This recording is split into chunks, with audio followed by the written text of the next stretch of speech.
আমি কি বলবো, যা করার তো তোমার বাবাই করবে। যা করার তো তোমার বাবাই করবে। তুমি আসলে একটা গাবগা। জীবনে তো কোনো ডিসিশন নিতে পারো নাই, এখনো পারবা না। বুঝছি, আমারই কোনো একটা ডিসিশন নিতে হবে।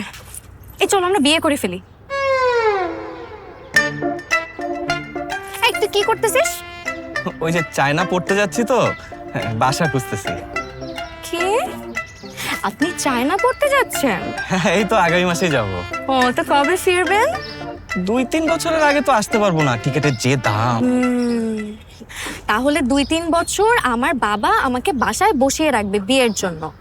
তারপর আপনি যখন বিদেশ থেকে পড়াশোনা শেষ করে আসবেন, তখন আমার বাবা আমাকে বলবে যে মা, শাকিলের তো পড়াশোনা শেষ, এখন তোকে ওর সাথে বিয়ে দিয়ে দেই। কি এমনটা বলবে, তাই না? এরকম বললে তো খুবই ভালো হয়। ও, আমাকে তো তোর জন্য বাসায় বসিয়ে রাখবে বাবা, গাধা একটা। ধরে বিয়ে দিয়ে দিবে। তারপর 2-3 বছর পর তুই আসিস আমার বাচ্চা কাচ্চার মুখ দেখতে। না,